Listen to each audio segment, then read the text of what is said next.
The array of distributors now makes me unable to figure out when a book is coming out and who I can get it from. In the Midwest, you know the best is there waiting, so come and join the conversation. I still approved, fan and artist and creator too. This is how the challengers do. What? Keep the conversation moving along. Keep reading comics, keep your local store strong. If it's hard, then it's a job for the challengers. Comics and conversation, y'all. From Challengers Comics and Conversation in Chicago, this is Contest of Challengers, a comics industry business podcast with Patrick Brower and W. Dale Bush. Last episode, we talked about how Comixology stopping their digital comics library is a weird thing to experience at the point where we've been open this whole time. Sure. No one ever plans on being at the end of history. Sure. This week, something happened in the downtown business corridor, which is a reference that I would always make as to why we don't carry t-shirts. Okay. The Old Navy store on State Street closed on Tuesday. Wow. Yeah. A bunch of stuff down there is closing down. Barnes & Noble, I think? No. Yeah. Well, specifically, clothing stores have been dropping like flies the last couple years. There was a business that moved into the Borders when Borders shut down, and now they're shutting down. Macy's, maybe? I don't know. No, it's Old Navy. Old Is it? Navy moved into that one. Oh, okay. I guess that's it then. Yeah. Macy's is also closing down. Are they? Yeah. Well, anyway, Macy's is not part of this analogy. Okay. Nor is Barnes & Noble, so we'll move on from that. Now, specifically, that Old Navy location opened in 2012, but it moved. It was a block away. It moved to a bigger location when it became available. Okay. For the longest time, we stopped carrying T-shirts because T-shirts are an impossible sell because you never have the right size. Correct. You never have the right size. You never have the right design. Just because somebody wants a Spider-Man shirt, they don't want the Spider-Man shirt you have, or if you do have it, you don't have their size. Right. In the beginning days of the I Love You But I've Chosen comics sale, we would pre-make the shirts. Yeah, we like the idea. I like the idea of having them be something where you spent the money and here's the shirt and you're done. You get it right away. Yeah. But Horrible idea. yeah. Because you had to guess on what you would need. And then after the fact, it's like, we got to go back and make more. Yeah, or more than that, what we would have to end up doing is like the people who came in the last few days of the sale would be like, well, these are the sizes we've got. Do you want any of these sizes? Yeah. And they would reluctantly take a size that didn't really fit them when, you want to create a situation that they leave happy, not Right. they leave making allowances for your lack of foresight. I would feel burned. If that was me, I would feel burned. Well, I mean, you still got 25%. Right, but if you new this week items, if you went out of your way to consignment reach a items, threshold to all get that. a shirt, now granted, it never said a shirt that will fit you, That's true. but I think that's safe to say it's implied. I think it's only natural for people to infer that. Yes. Yeah, and the idea of making people come back to get the shirt, it doesn't hurt us. I mean, maybe they spend more money when they come back. I mean, A lot of I'd be times they lying don't. if that wasn't a minor consideration. It's But like, a what if we minor could get a consideration. second visit? Like, it's A not minor consideration. It is hopefully a hidden benefit for the store, not necessarily the reason we changed things around. The reason we changed things around was so that people could get the exact size they needed. Yes. Well, we are still getting people coming in and saying, I got a shirt last year, and I never picked it up. Is it still here? Wow. I mean, yeah, it's people just... There is always a percentage, small, single digit, that we end up notifying them that a shirt isn't for them, and they never show up. Yeah. I mean, we literally have shirts from sales years back that do. people never picked up. And we don't want to get rid of them because somebody earned that, but at this And point... we can't get more of them. It's like the original Shopify web sales. There's still a box in the back of people that bought stuff and never came in. There's people at the end of this month that we are getting rid of because it's been over a year since they bought something and we've been sitting on it. I sent I saw you sent a series of emails out a bunch to of people at the beginning of January to say, like, hey, it's been 1 to 2 years. We can't keep this on hold forever. Come in and pick it up by the end of the month, or we're putting it back on the shelves. Yeah. So that's what we're going to do. And some people were like, oh my God, I had totally forgotten about this. I'm so sorry. Said they were coming in. I didn't see anybody, but maybe they came in and got it. I don't know. Did it get moved to the front or not? Is it still No, in the back? Yeah, still in the back. I've not gone in the back. I to haven't get had to anything go in from the anybody. back for anybody. Actually, that's not true. I think one person, but it wasn't anyone I'd emailed. It was someone from like 6 months ago. But one of the main reasons I stopped ordering shirts when I was working downtown, and we don't really do it at Challengers, is because the shirts that we get are always so much more expensive than the shirts you could buy at Old Navy. Once Old Navy started selling superhero t-shirts, which basically every place did, starting in like at least 2008, right? Maybe earlier. No, for sure. But Old Navy was always my specific reference point. Sure. Because I was working downtown, they were 2 blocks away. They had a bigger selection. Yeah. And yeah, to your point, I've bought the superhero t-shirts at Target. Sure. Target has them. Everybody has them. The stores I go to, everybody has them, is my point. Yeah. The shirts that we are offered aren't necessarily any better. And for my own personal shirt-wearing self, I like soft style shirts. I like the ones that are 50-50, you know? Sure, okay. Poly and cotton. Okay. They're softer, they're stretchier. Sure. I like those. Yeah. So the majority of my t-shirt buying is done through the local establishment 1 Hour Tees, ProWrestlingTees.com, ShopAEW.com. Yeah. The majority of my shirts are wrestling If shirts. they want to sponsor this podcast, yeah, right? we will gladly put in a discount we code can of talk some to sort. them. Yeah, for I'd sure. be happy to. I filled out today a survey for the AEW Elite Fleet. to try to win the free year.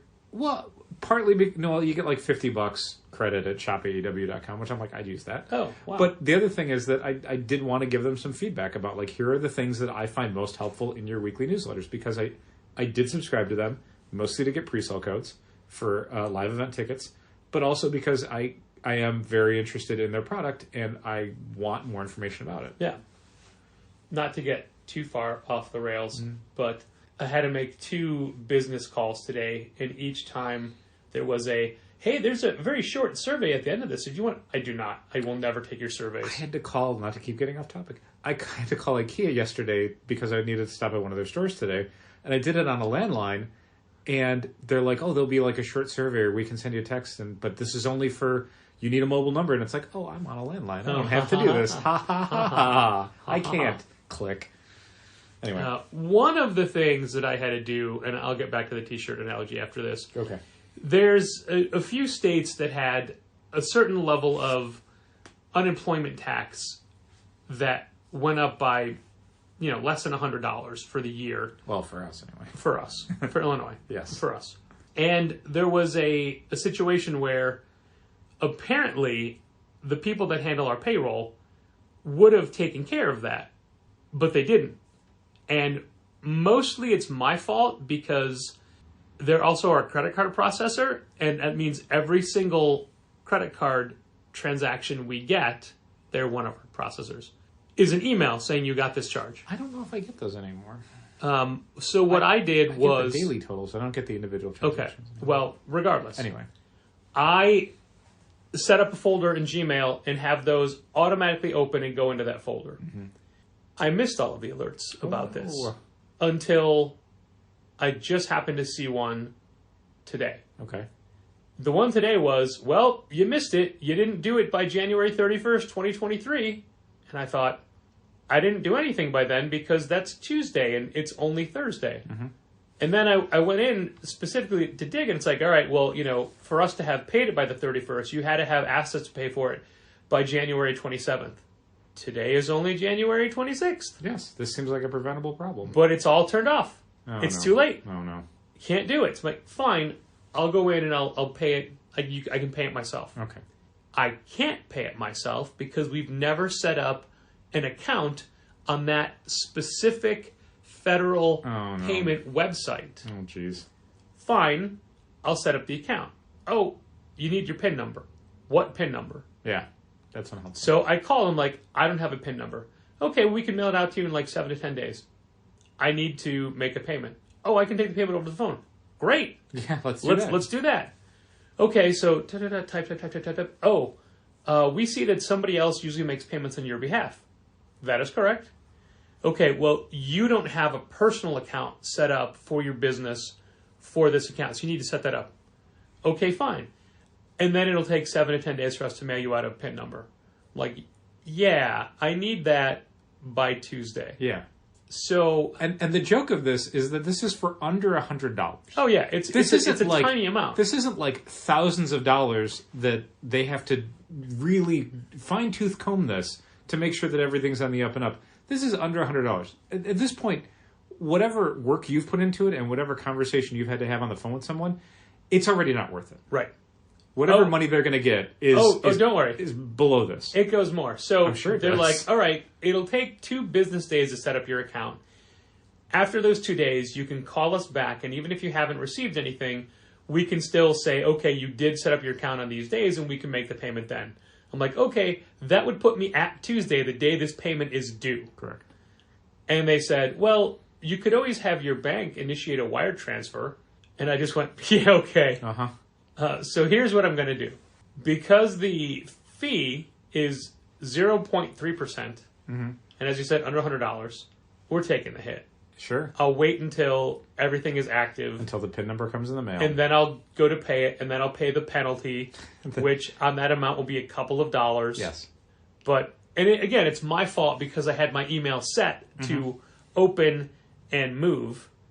Man, I'm getting so many emails lately. It's insane, the number of emails. Don't like them. Most of them are junk. Yeah. Oh, right. I got to write down French guy. That's going to be something we're talking about. Bonjour. So that was annoying. That was one of 2 annoying things I had to do today. And it's just like, this is the stuff I hate most about my job. I was talking to a friend last week who is an accountant. And I would never have guessed that that was their occupation. Sure. But she was asking, she's like, so you're the one that does all the bookkeeping for your work. How did you get roped into that? Well, there's only 2 of us. So one of us had to do it. And she said, yeah, but don't you realize how time consuming and mind numbing it is? I'm like, yes, I realize that. I've been doing it for 15 years. Yes. But I mean, somebody's got to do it, and we're not hiring outside. Right. And it's not, I'm sure we talked about this on the podcast before, it's not really the sort of task that multiple people can do simultaneously. Right. Because that's how really bad things happen to your finances. Yep. Something isn't taken care of that you assume the other person was. Something gets double paid because someone paid it without saying anything. Money gets moved around that people were expecting to be there. You can really only have one accountant. And if you have 2 people in your company, only one of them. That's it. And I'm just glad that we use outside services for payroll, for workers' compensation insurance, for unemployment insurance, for insurance in general, even though we caught an insurance snafu this past week that was not my fault and not your fault. No. The fault of the insurance company who were asked to do a thing and said they were doing it and then just never did it. Yep, you ask them to turn a certain policy off to put a different policy in its place, and they put the different policy in its place, but they don't turn off the first one. Yeah. No. And I can't tell you how many times I've said, hey, look, the guy that I had my car insurance under either retired or died or whatever, just one day it was a different name on the policy, and then a few months later it was another different name. I'm like, I just want it all bundled under the same people. Can you put this under yours? It's like, oh yeah, sure, we can make sure that's part of our umbrella. To this day, it still is not. Hilarious. So I don't know if they can't. I don't know if they don't do auto, but I don't see why they wouldn't. But all I know is I still have a separate agent that I have never met. That's great. Have never corresponded with in any way. Very cool. Yeah. T-shirts. Yeah. So it's such a weird thing now. Like when you look at all the outdated technology, remember having to have people from the phone company come and go into the basement of a building and sort through all the wires and plug everything in so you can have a landline. How that technology is so different now and how many businesses just rely on cell phones. Sure. My dad used to work for a company called Airphone whose whole job was getting, I think I've talked about this before, telephones on airplanes. Wow. And he used to have a little micro cassette of the first ever conversation recorded from a phone. And then it went from 1 to 2 phones on a plane to phones in the back of every headrest to you don't need them. Yeah, no one cares. Yeah. And again, remember, I remember no computers, and then floppy disks, and then hard disks, and then mini disks, and then zip disks, and now 0 disks. Yeah, the cloud. Yeah. Do you remember having to, I don't know if you had to do this, call the old owner of a previous job every day to be like, here's the totals. No. Or backing everything up on the I do remember backing everything up on external zip disks. Yeah, for sure. Yeah, I remember getting one for home. Like, wow, that's amazing. Yeah, I think a zip disk held 100 megabytes. Whoa, which I mean, compared to the that is a one Dream Theater CD. Yeah, but I mean, it was like 100 floppy disks. So it's like, this is great. But that's what that's the T-shirt technology now. Like T-shirts are everywhere, and that's not true. That's not it's not a technology thing. It's how pop culture is just culture. Yeah, it's just the ubiquity of comic books now.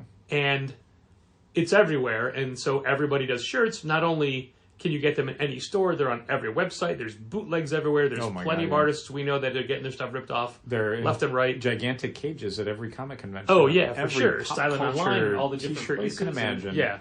Every superhero thing you've ever wanted in a wearable context. You can get there. And that is why where are my Power Pack T-shirts? Handmade, that's it. Yeah. I was going to say, dude. Where's my mass-produced Power Pack merchandise? Who in this room, who in this podcastatorium, who on this podcast has not one, not three, not five, but four Power Pack face masks made for the pandemic? I believe it's W. Doublish. That is correct. If he still has them, which there was a move and he might not. You are a monster. Also, the pandemic's over, Patrick. We won. Yes. I didn't have to wear a mask today to government building. Clearly you didn't have to. No. Nobody else was. I did, Half though. the people weren't. I did wear it. Yeah, so did I. My goodness. Government building is not on this this podcast itinerary. It's not. Yeah, so T-shirts, I bring this all up just because, as I said before, Old Navy was always my, no, we don't carry T-shirts because Old Navy does. Yeah. However, the store will suddenly have an influx of T-shirts in the next couple of days. But not of, a ton of variety. Just stuff as we go through things in the back room. Okay. Hallway. Okay. There's a giant box of shirts still. Oh, okay. Yeah. Yay. Uh-huh. So we'll put those out. We only have one, I think, of the Chris Olsen, I Love You But I've Chosen Comics design, so that fake milk crate is just about empty. Okay. So we can fill it with some shirts. Sure. That's part of our let's clean out those back rooms. Sure. Last week, I'm like, look at these giant boxes. Let me pull this down. Oh, it's just shirts. This entire box is just shirts and one Harry Potter broom. Oh, great. Can probably throw that Harry Potter broom away. Or keep it on to play with it. No, I don't want to have Harry Potter stuff. Okay, it'll just be played with on Fridays and Saturdays. Okay. Oh, I see what you're saying. Yeah. Okay. Sorry. It's okay. Sometimes Ethan Page didn't hear about certain things. It's okay. It's fine. I dug into Karate Man today. Okay. Do you know the premise behind it? Not really. It was, spoiler alert, people, this will not be comic related for the next 2 minutes. During the pandemic, when he wasn't making money, wasn't doing anything, he invented Karate Man. Okay. As a character, he could argue with and merchandise and have a foil for himself. Okay. So it's basically Ethan Page in a Shang-Chi outfit. I mean, I've seen some of the Ethan Page, because he'll transpose in shape. some of the Karate Man stuff on screen. But during Karate his Man toy is a vlogs. completely different person. Okay. And Karate Man, then when shows were starting to come back from the pandemic, Karate Man and Ethan Page would get booked on the same cards. Sure. So he's like, double payday. Yeah. Karate Man wrestles at 2, Ethan Page wrestles at 4. Also, Karate Man merchandise far outsold Ego merchandise. I believe it. But it was a point where he was at Impact at the time, and he really wanted Karate Man to take off. They're like, well, it's one or the other. So they gave him an ultimatum. He's like, fine, we'll do Karate Man. But they kept referring to Karate Man as Ethan Page's alter ego. He's like, it's not. It's a whole separate thing. Jeez. And it never got handled the way he wanted it to because he had to let somebody else have control of it. Sure. But yeah, it's I'm I'm not saying it's like El Generico or Curryman, Right. I mean, I was definitely thinking that, though. because those are two completely different people. Right. Yeah. Technically 4 completely different people. Yeah, fair. So the Loop Old Navy store is gone. I'm sorry to hear that, Patrick. It literally, they announced, like, hey, we're closing tomorrow.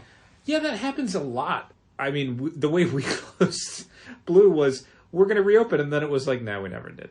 Yeah, but it was still we didn't know for 3 months. For sure. But that was the wormhole that was over at the corner on Milwaukee The and 90s Armitage. wormhole.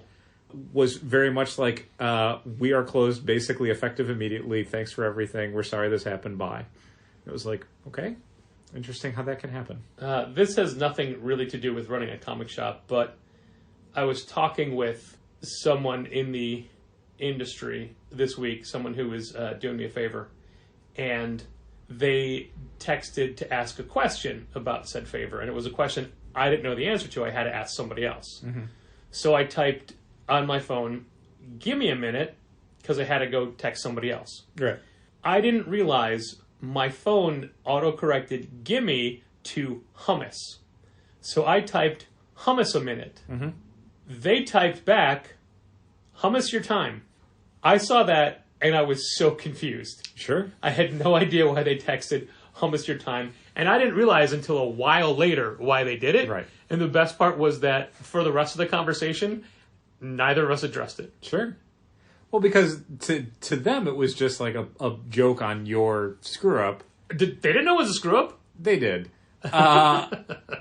But for you, it was just like, maybe this is a colloquialism. I don't know. Yeah, I literally thought, like, maybe I'm not young. Maybe it's a saying. Uh-huh. However, it will be now, because whenever I need to say take your time, I'm just going to say hummus your time. Hummus your time. And then you can tell that story where people are like, why did you say that? No, I think it's better without explaining it. I mean, I think people will ask. I didn't ask about it. I accepted it. And I moved on. I've been talking to more comic professionals about the industry and how it works, and I'm sorry about that. And in an effort to, like, it's at their request to help them market their books better, reach retailers, or do whatever. Happy to talk about it. Sure. Happy to do a deep dive in the industry. Happy to honestly say what I think of certain aspects of the industry. Okay. Mainly things we've talked about here. Sure. Most likely in person, it's a little bit more raw. Sure. And by that I mean more expletives. And more willing to name names in person than I am on this website, this podcast. Sure. Website? What is this? It's on a website, I guess, at some point. So I was talking with Gene Ha this week, and we were having a lot of confusion over the Wonder Woman Historia, the Amazon's release, the collected book release. Okay. Because I'm telling him it comes out in June, he's telling me it comes out in March. Everything he looked up said March. Weird. And he started to show me everything said March. Right. So my guess is because the book got delayed. I'm sure that's what it is. It was an initial release date, and nobody ever goes back and changes or whatever. No. Because it's not solicited yet. Right. So they can say it's coming out whatever month they want, but it's not final until these are companies that are taking pre-orders for it. These are comic shops or online wholesalers that are taking orders. Yeah, I mean, that doesn't surprise me. They're going to do a book eventually. But like the actual final format and price point and release date is only settled once the solicit comes out. I mean, we could take you could take a pre-order right now for Danger Street hardcover. I'm sure they're going to do one. Sure. You're not gonna, like... Yeah, but I mean, how do you know what to charge for it? And, whatever you want. These are, one of the places... I've seen places take provisional pre-orders, and these aren't great sites necessarily, and I don't recommend it. But taking provisional pre-orders because it's like, this is probably going to get announced soon. We think it's going to cost this much. We don't have any details. If it comes in for a lower price, you get a lower price for it. We refund you whatever extra you paid. Or if we're not taking payment until it comes out, then we'll just mark your pre-order down as whatever lower amount. And that's for people who are like, I got to lock it in as soon as possible.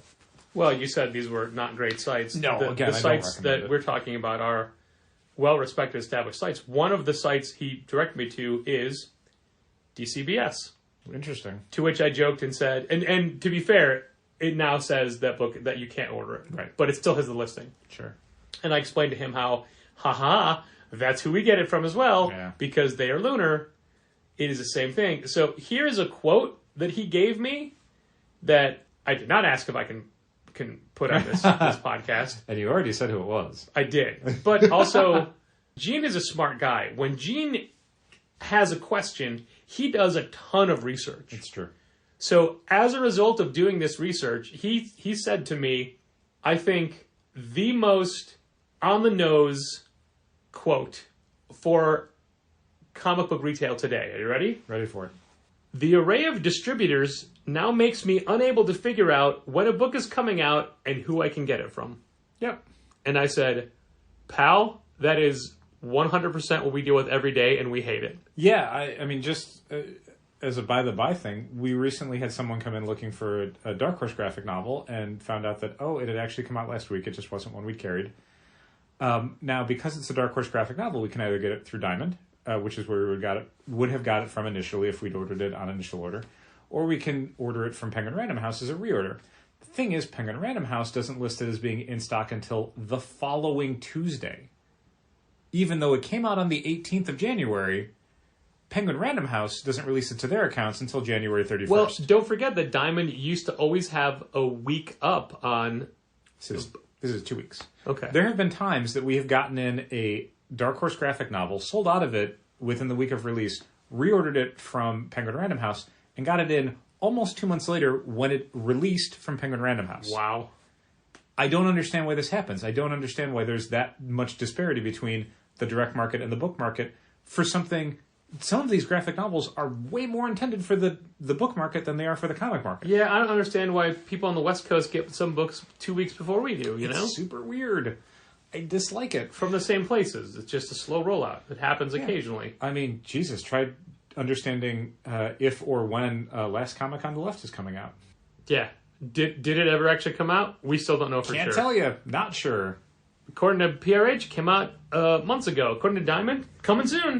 They just took new final order cutoff numbers on it. We had any number of problems for months understanding if certain Aftershock issues had actually come out or not. So we had somebody who was asking about a book. He's like, I don't think I ordered number 2 in time, and he didn't, and we didn't. Mm-hmm. But anyway, 2 didn't come out. So I emailed the company rep and said, hey, what's up with this book? And I got an email back pretty quickly that just said, hey, supply chain issues. It's one of the ones we don't have an answer for yet. And then I forgot about it. And a few weeks later, they emailed me again saying, hey, just want to touch base. Still don't know when it's coming out. So I was able to print that out and hand it to the club member saying, look, I tried. And the club member said, I mean, if it never comes out, I'm fine. Distribution stuff, specifically if or when pre-ordered items are coming out, is like one of the biggest banes of my existence. It shouldn't be. It should be a really simple thing of like, you took orders, this is when it's coming out, this is when you'll have it. And for a lot of like comics and graphic novels, that's exactly how it works. With so much specialty stuff, we just did a year's worth, literally, of Hasbro pre-orders with one of our vendors. And I don't know how much of that we'll ever end up getting. There's stuff from 2022 that we'd pre-ordered that we just never got and never will get at this point. I remember there was a point where I had... until it's a thing that you want and you buy it somewhere else, then we'll get it. There was a point where I had a ton of my own personal pre-orders that we placed through Diamond. And I can't remember. I think it was around the time of like the pandemic or something, and Diamond was reaching out to be like, hey, what can we do to help? Like, how's everything going? Gauging the health of the industry sort of stuff. And I think I'd spoken to someone and I'd said, yeah, well, here's the thing. Like, we have all these back orders. Like, can you tell us if we're ever getting them? Like, some of them were for me, but some of them were for subscribers. And it's stuff that just, you'd look on the website and it didn't list as being canceled, but it's like, I know these have shipped to other places months ago. And there was a dozen things that I'd given them codes for, and they couldn't find out whether or not they were ever getting it. And it's like, this is basic stuff. Like, if I can't call a vendor who then can't call a company who can't find out whether or not they can fill an order that they took a year ago, what am I supposed to do with that? How am I supposed to do my job? How often when something is finally coming out, it's like, oh, let me start putting this into the website. Let me start importing these items. And you go to the website you bought it from, and they've already deleted it from their system. Yeah. And you think, I have no idea what this wave is, who's in it, and it's like, oh, I'll have to do it when it comes in and waste that time then, rather than try to get a jump on weird. things. Yeah. Yeah, I mean, not nearly as bad for comics and graphic novels, but for whatever reason, special items, it's like, there have been plenty of times where I've told customers and subscribers, do not pre-order that with us. I cannot guarantee we're going to be able to get it. I see that it's in the catalog. I see that it's before the deadline. I cannot tell you for sure that order will get filled. I don't do that with comics and graphic novels. No. If we're putting the order in before FOCs, yes, you're going to get it, unless there is something catastrophic that happens to the publisher. In the meantime, that book's going to come out and you're going to get it. I can't say that with things like statues and toys and collectibles and all sorts of other stuff. Man, how many stores got burned on that Todd McFarlane Batman black and white statue? I think the answer is 90% of them. Which one? The Todd McFarlane Batman black and white. Oh. You know, the Batman black and white series? I do. What was... Yeah. So it was ordered through DC right at the time they were switching to Lunar. Oh, right. And all of the... Because they apparently did a first and then a second print, and the majority of the stock just went to Entertainment Earth. Okay. And there are stores that ordered it, and then were told, don't worry, you'll still be getting it from Lunar. You'll just now be getting a second pressing or whatever. Uh-huh. We even ordered it. Never got them. Yeah, Stores never true. got them. Yeah. And now that thing is, higher priced. Of course it on is. the internet. Because no one got theirs. Well, I mean, they sold out of all the ones they made. Sure. Just they didn't ever give them to the shops that ordered them. Right. Yeah, this is sort of off topic a little bit, but it as someone who's personally bought a lot of Hasbro stuff, it is insane to me and continues to be insane that Hasbro stuff doesn't have street dates. They have like on-sell dates where if you get it before a certain date, you can't put it on the shelves until, a specific date close to the release of a movie or whatever. But you can order cases of things and maybe you'll get it, maybe you won't. Maybe you'll get it 2 weeks before the on-sale date. Maybe you'll get it 6 months afterwards. It's insane. You can't... Street date meaning the day that it comes out versus on-sale date meaning stores can't sell it until that point. Right. Like a release date is what you mean. Yeah. Just the fact that not only can they not say everyone's going to get it by this date, March 18th, they can't even tell you you're going to get it in March. They can't tell you you're going to get it, period. Yeah. And this is with us putting our numbers in for stuff up to 12 months before it comes out. And even that's not good enough. It's insane. I remember it drives me crazy. 3 years ago, when I was working Blue one day, I had that same phone call, and we wound up doing like 15 months worth of Hasbro product orders. Of which we got probably 80 to 90% of it. Yeah. Not 100%. Nope. Not even putting those numbers in. Didn't help us. It's to the point where you, me, Gina, and to a lesser extent Molly Jane, if we are looking for a thing and we see it in the wild before the store's getting it, we buy it. Yeah, because we can't guarantee we're going to get it. Nope. There's an entire wave of Transformers figures that I had already pre-ordered at Big Bad Toy Store. Yeah. And when we were doing all of the 2023 pre-orders, that was not one of the waves that was even offered to us from our vendor, and it wasn't one that we did the year before. So it's like, I'm glad I pre-ordered those because they never took orders for those. Wow. Super fun. I can tell you that Nakama Toys frequently has to start their day of Instagram stories where they're listing all the new product with a screen that says, pre-orders are a different thing. When you pre-order a thing, it doesn't mean it's out yet. You're not going to get it the second you pre-order it. Right. It's, pay attention to release dates. Sure. Pre-orders are not product we have in the store. That's a crazy thing to have to repeat to people on a regular basis. And I know that we were talking about pre-orders through distributors versus pre-orders by customers, but sure. In this instance, we are the customer. We are. We did it. And it is definitely frustrating. It's also frustrating when we have rules of things we don't do, and then somebody begs you and begs you and begs you to do it. Mm-hmm. And then the entire process, they make you immediately and repeatedly regret it. Oh, yeah. Yeah. Do you want to take this one? Sure. So we don't ship internationally because it's a giant hassle. And it costs us more to do it. Not literally us, but like we have to charge more because it costs more to ship internationally. So we try not to do it. but occasionally someone will reach out. Like, you can't through the site. You can't go to challengerscomics.com and ship internationally. We turn that function off. So we got an email from someone who had said, hey, I'm in Canada. I tried ordering this thing. Your site wouldn't let me do it. How do I get this? I really want to give this as a gift. And it was one item, and it's one we've got in stock. And it's like, all right, I'll try and make that happen. So I tried to figure out, like, all right, what does it cost to ship to Canada? Oh, Canada. Yeah. So where this already starts to go off the rails is someone set this request at after 7 o'clock on a weeknight. We close at 5 o'clock that day. So this is already 2 hours after we're closed. I saw the email came in, but I'm like, I got to be in the store to be able to figure this out because I got to weigh and measure stuff. So I'll do it tomorrow. This was a Monday night. Tuesday, one of our busiest days. And Compounded this week. And everything was going wrong for the first few hours. At 11:15, the same person emails and says, is there any way you can help? Please let me know. I really want to get this. And it's like, all right, now you're bothering me. Like, but I was already like, all right, I'll try and make this happen. So I don't stop what I'm doing because I can't, because the stuff I'm working on was actually really important and also gigantic trash can fire of weird screw-ups. But I finally get the measurements and I get the weights and I figure out what it's going to cost. And I email this person back and go, okay, we can do it for this. This is what you're going to pay for shipping on top of what you're going to pay for the item. And then they get back and they say that they do want it. That's a fine thing. And then here's the address, which they'd already had. And then, but it's also like, and please put this note on there. It's like, well, I can't really put a note on a customs form, but what I can do is I can probably write it on a package. There's specialty instructions you have to give the delivery person. Right. So anyway, I do up the invoice and I send the invoice to the person with all the right data in it. And like a day goes by, about 24 hours, and the invoice hasn't been paid yet.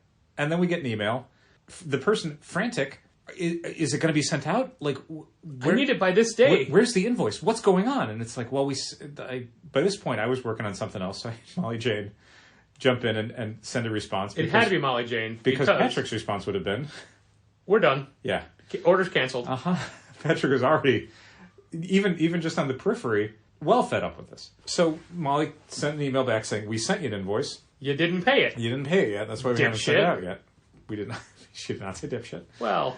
But so we then sent another email, and they got paid, but then it got paid with another email sent to us saying that the invoice had been paid, which we knew because we run an online business and we get notifications when invoices are paid.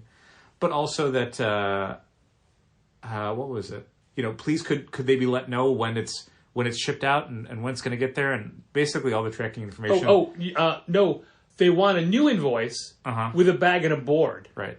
The bag and the board for that item was already included. It's not a big deal. But they still needed another invoice sent before they could pay it.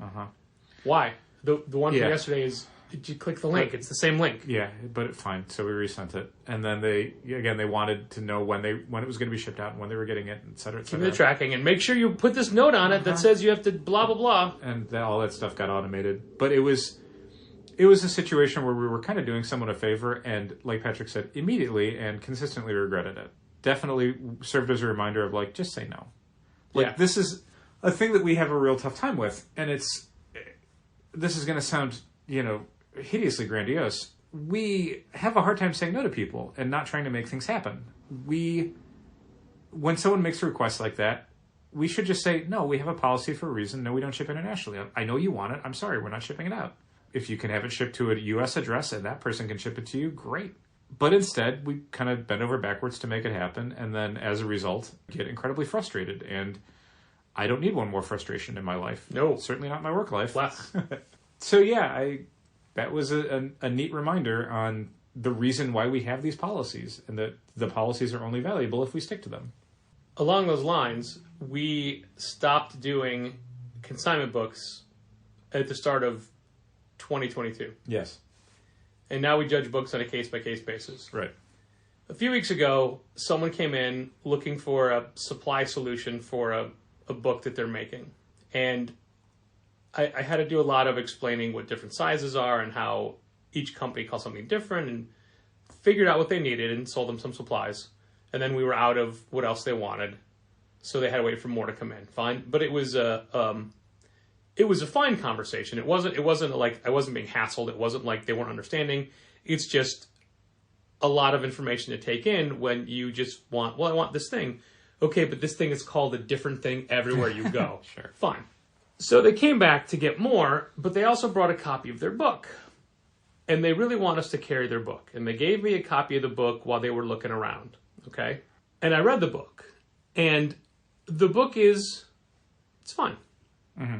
It is a $25 graphic novel that I read cover to cover in like 4 or 5 minutes. That's real fast. Yeah. Yeah. And for that much money. Like it's black and white or red. It's horror, so there's a lot of violence and nudity. It's paced weirdly. There's a lot of text captions, not so much dialogue. And I didn't dislike it. We can't sell it. And I don't mean like, oh, it's offensive. No, I mean, we will have no ability to sell this book. Right. Yeah, And so they're like, hey, you know, blah, blah, blah. And I even broke my own rule. I'm like, well, we can do consignment. And they're like, we have a wholesale plan we worked out for people. great. We're not doing that. And it's a 40%. That's not terrible, but When it's $25, man. yeah. So I'm like, let me talk to the co-owner. How much did you put into this book, really? Oh, I mean, they only printed like 200, so that's I'm sure that to them 40% is a big deal. But like you said, we don't like saying no, and I don't know how I'm going to say to this guy, "Hey, man, this thing you poured your heart and your soul into, it's not going to sell for us." It's one of the hardest things to do in the business, but it's one that we have to get better at. Basically looking someone in the eye and saying, I know this hurts you. This is not happening. Yeah. To sort of as an analogy, we had a Stephanie Phillips signing scheduled for Wednesday. Oh, man. From 11 to 1. Goodness. At the time this is released to the world, hopefully this is resolved. Hopefully, But not. It won't be for patrons. But anyway, Stephanie took ill. These things happen. We've had You left out an important part. Molly got her sick. Most likely, Molly got her sick. Molly definitely got her sick. Everyone was talking about it on Wednesday. Everyone was talking about it on Wednesday. I heard That part it, is true. I heard it throughout the day. Multiple times from multiple people. I heard it throughout the day. Regardless, Stephanie was ill and was unable to attend the signing. And look, we get it. This happens. Yeah. It's happened before. We've had people cancel day of because they got COVID. Right. So Wednesday morning, very early, she had contacted Patrick and said that she was sick and unable to make it in. And not just like, I might be sick, I don't want to risk it. It was like, you have a fever and you should not be out with people. Yeah, I mean, she was like, if you still want me to come, like, no, of course we don't. You're sick. We don't. Jesus, for a lot of reasons. Yeah.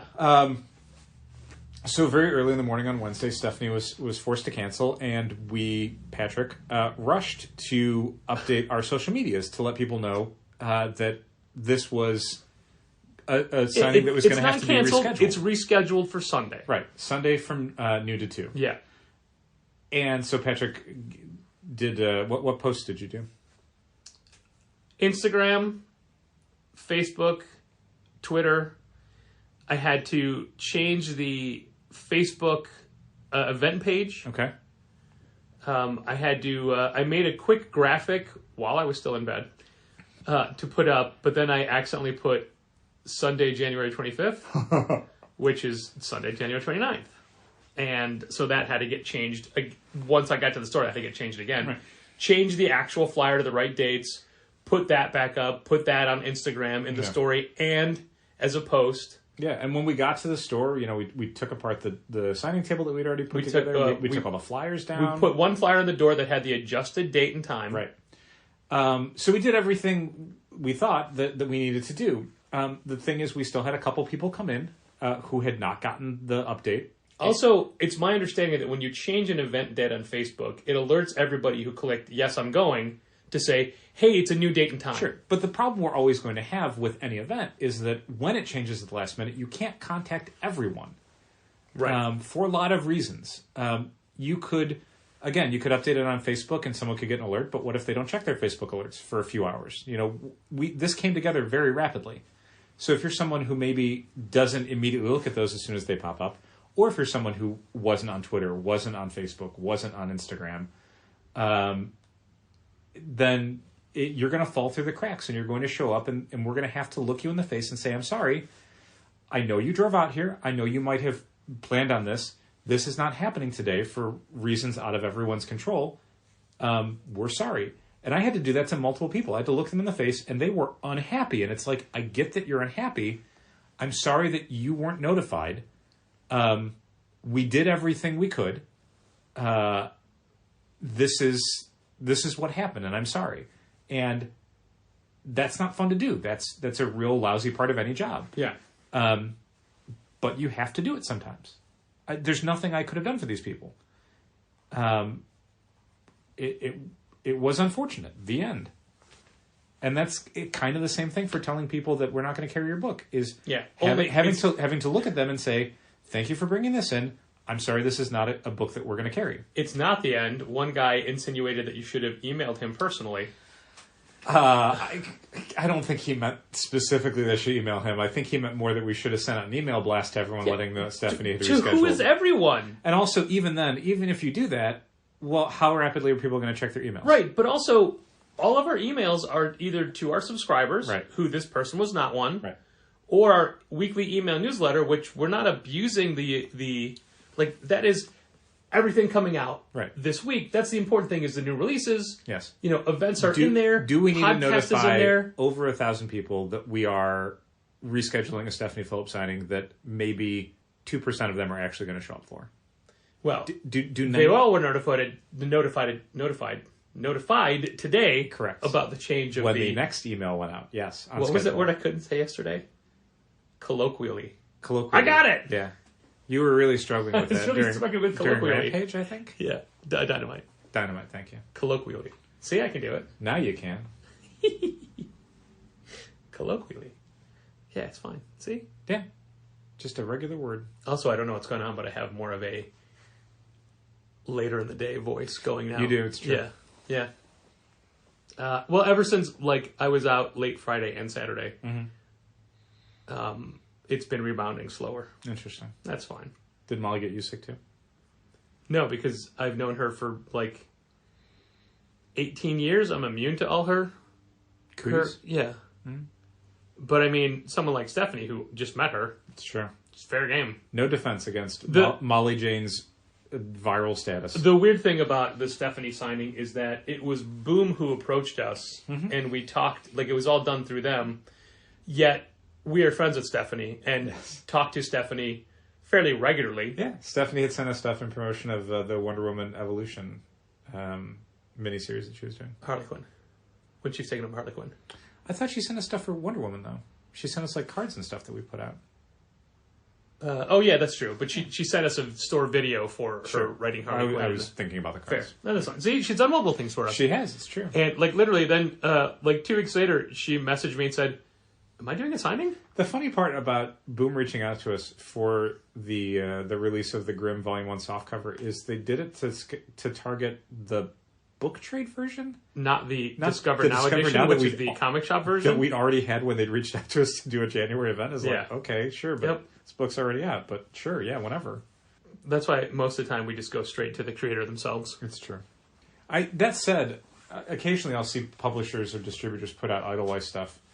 And it's we should really be on there. We should be making bids for different creators and stuff for book tours. Yeah. I don't know that the thing is a lot of the folks that they would have on there, it's really talented YA and younger readers and middle grade stuff, but it's those are the events that no one shows up to. Right.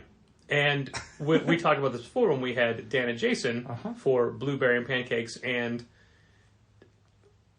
Barb the Barbarian. Barb the Last Berserker. Sorry. Yes. Barbarian is the European version. Barb the Last Berserker. And two of the best creators I've ever met. So much fun. Very Love nice being in guys. there. Wish we could have hung out with them more. Nobody came to that event. No, and I mean, you'll find out this Saturday kind of what the deal is because it's the Sidekicks anniversary party. Yeah, well... I'm we'll see. You got 3 creators. I hope people turn up for it. Yeah. I mean, we're calling it Sidekick Celebration. I'll admit right here and right now, we didn't do a lot for this. We booked a couple of creators. That was it. Yeah. We're not really doing the celebration part. No. Part of me is should I stop and get donuts? I mean... we're not making it a party. No. And this leads into, we've been getting approached a lot more and more lately about doing things at the store, promotional things, being involved with organizations, bringing back Women's Comics Night. Sure. All of these things. And all of them on paper sound fine, but they all equate to extra effort.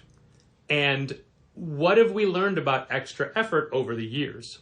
It doesn't translate to extra money. It really doesn't. And I don't want to be a dick and be like, well, you know, I know it's a good for a charity thing, but our time is valuable. Yeah, I mean, I think some of it is just, I don't have a background in event planning.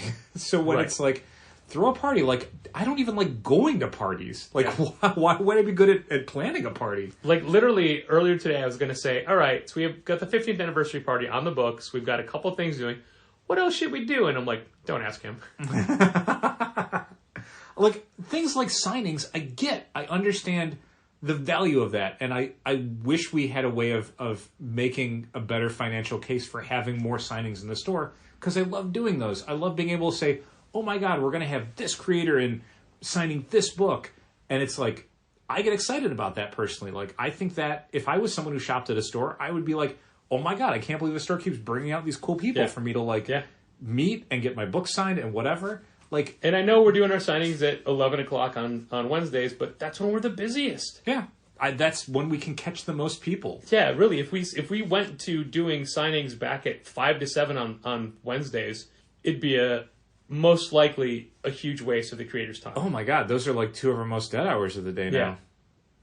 Thanks to the pandemic and shifting people's like buying routines. And 6 to sometimes 7 like, now well, why don't you is wait? dead. Yeah. Is so boring. Why do you wait and do a signing on the weekend? Because at that point, everybody's bought the book elsewhere Yeah. and just bring it in to get signed. And most of these signings cost us a bunch of money. We've talked time and time again about how signings don't make us money. Anyway, Yeah. But those are the sort of things that I, as a comics fan and as a comics retailer, I can understand that and I can get excited about them. When we do a lot of like party planning stuff, some of it is just, I don't know emotionally how to make the case that it's worth people's time. Because honestly, it's a thing that I probably wouldn't go to. I don't go to parties, man. we've got 4 binders on a shelf in Sidekicks that are every event we've ever held for Challengers. Right. Every event has a page. We used to do like write-ups and photos, and now we just throw in the flyer. Yeah, the event flyer that we had done up that just Yeah. goes in there is like proof of like, here's the thing we did. Yeah, and some events have fallen through the cracks. We didn't put like every Magic tournament Sure. in there, although flyers were made for it. They were. We did do book club stuff like that, but I mean, if you're interested in seeing the breadth of stuff that we've done, look through those binders. And there's all sorts of like comic historians come in to talk about the history of Captain America in comics, or an original art expert comes in to talk about collecting, Right. And people bring in their collections to show off. Sure. You know, things like that. And we were approached a week or so ago about doing a thing for a movie, for a big movie release on home video, and they wanted it to be, you know, not just like, here's a half sheet poster, like everybody, like PR companies, but they wanted to do a thing. They wanted like a watch party or a costume contest Yeah. or trivia contest. And so we had to talk about this internally about, can we pull this off? Do we want to do it? Doesn't it just make you exhausted thinking about it? So we say yes. So like, okay, we've pivoted. We're just going to give you some stuff to give out. Yeah, which is fine. Fine. Less effort on our part. Yeah, but- and honestly, like the payoff for us is pretty much the same, which is the whole point in doing these set type of events is you draw people into the store and hopefully they buy something while they're there. You know, a signing always makes more sense because it's like, well, you buy the book and you get it signed. Like Yeah. the transactional element is very transparent.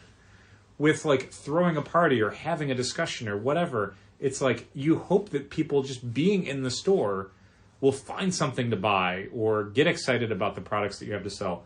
And what you find out is generally it doesn't work. But anyway, for our purposes, a great big party promoting the home video release of a major motion picture is equivalent to just having posters on the counter and telling people, hey, come into the store and get a free poster. Yep. You got them in the store. That's all you needed to do. We tried doing a movie night years ago, and it didn't. Like when Walking Dead premiered, that was huge for us. It was. That one.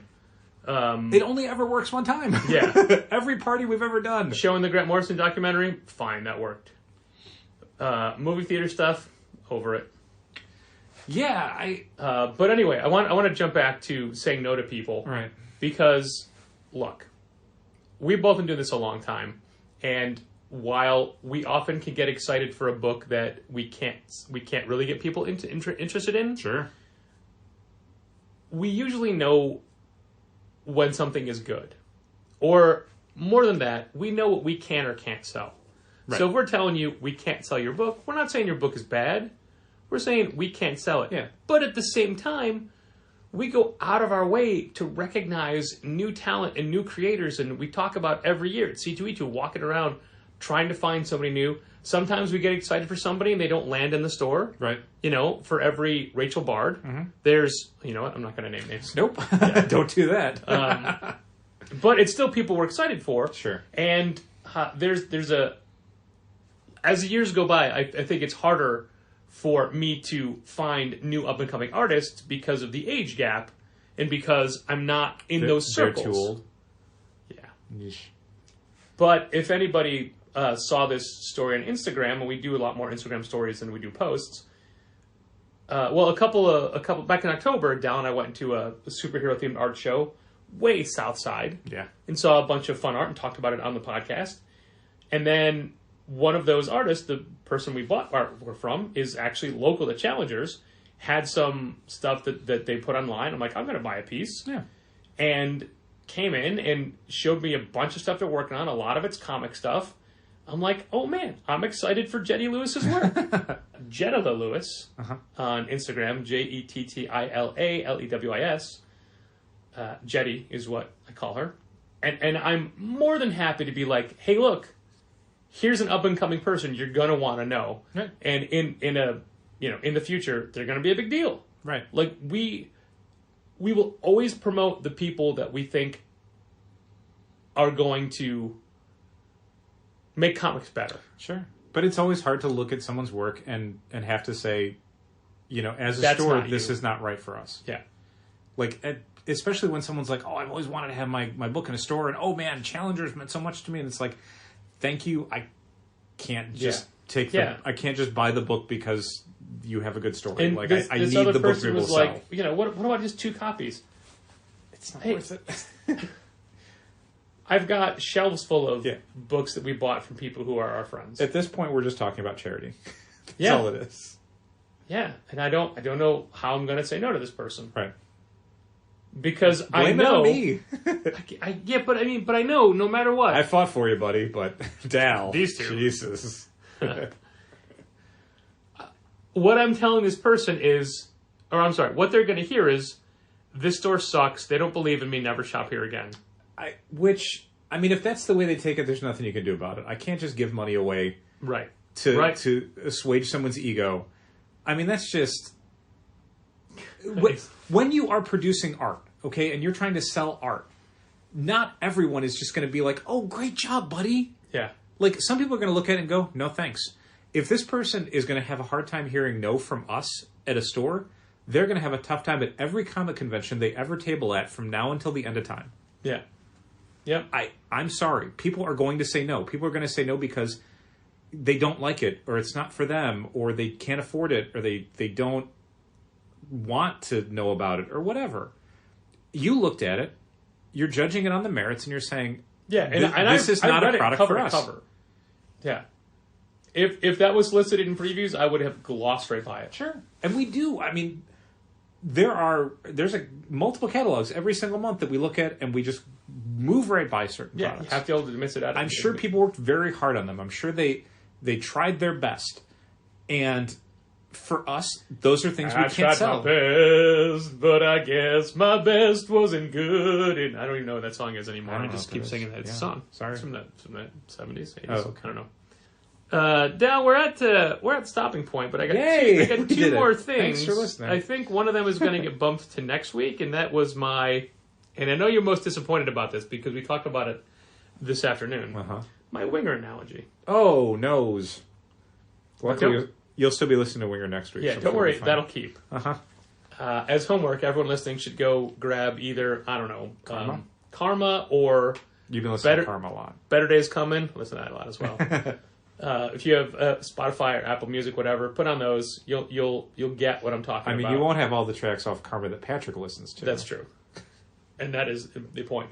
But one of the things I try to think about two things I try to think about I try to think about. The things you try to think about are such diverse elements as header image and cold open. Okay. And I failed on both those this time because the image I was going to use based off of my notes was Winger. Titans. Titans number 1. Oh, right. So let's just briefly mention how excited we are Very that excited. Tom Taylor and Nicholas Scott, 2 Australians, if you will. Yes. I wonder how excited the people at All Star Comics are for this. I'm very excited. Are working on a Titans book, which if anybody's read Nightwing 100, you'll understand why. Yes. And it's like the most exciting superhero comic book for this year. I mean, it's one of the DC books I'm most excited about. Absolutely. Right. We sell great on Nightwing. Yeah. Tom Taylor books in general sell really well for us. Nicholas Scott has a lot of fans. And Titans books recently have not been doing great, but as a longtime New Titans, Teen Titans, New Teen Titans fan, I am thrilled for this creative team to be taking over those characters and giving them a new mission statement. It seems like a home run. Yeah, very excited for it. They haven't announced when it's coming out yet. But... April. Oh, it's April. Okay. No, it's not April because we're ordering for April. Yeah. So May at the earliest. I think it's May because it's like the next batch of books right after. They also, I guess, announced Cyborg today, and all I know is Tom Rainey's part of that. Is he? Oh, yeah. I don't remember seeing that name. He posted about it. Oh, okay. So, yeah, they'd announced a couple other books alongside Titans, but Titans was the only one anyone seemed to want to talk about. A Cyborg book and a Green Lantern book, where what used to be a separate John Stewart book is now being folded into the Green Lantern book as like a second story. Like, look, I'm excited for the Green Arrow book. I don't have high hopes for it sales-wise for us. I have very high hopes for Titans. Yeah, I would think at the very least we'd want to order it on par with Nightwing to start with and then see where it goes. Yeah. But that alone is practically 4 times what we were ordering for any other Titans book the last few years. Yeah. And it's the classic Teen Titans team. Just get rid of the word teen because they're not teens anymore. They're not full of doubt. They believe in themselves. They know what they're doing. Yeah. They are, with no Justice League, they are now the A superhero team on Earth. Yeah. So the kind of the premise is basically the Titans are now taking on Justice League level threats because the Justice League is not around. And that's a really fun concept. Good news, they probably won't be fighting Deathstroke immediately in the book. Yeah, right. Like you'd expect them to if anyone else was writing it. Oh, it's obviously Trigon. Duh. There you go. So yes, Titans we're excited for. I almost said Trigon. Not excited for him. And by the time this goes out, we will already have had the Sidekick celebration and hopefully Stephanie Phillips. And we have more signings that are being put together. Yes. Every time, every week. Yeah. Every period of time. Yep. Of which this has been one. Thanks for listening. And keep reading comics. This has been Contest of Challengers. Thanks for listening. Keep reading comics. Challengers is located at 1845 Northwestern Avenue in the Bucktown neighborhood of Chicago. 773-278-0155. Keep up to date with new releases and events at challengerscomics.com. And help fund this podcast at patreon.com/challengers.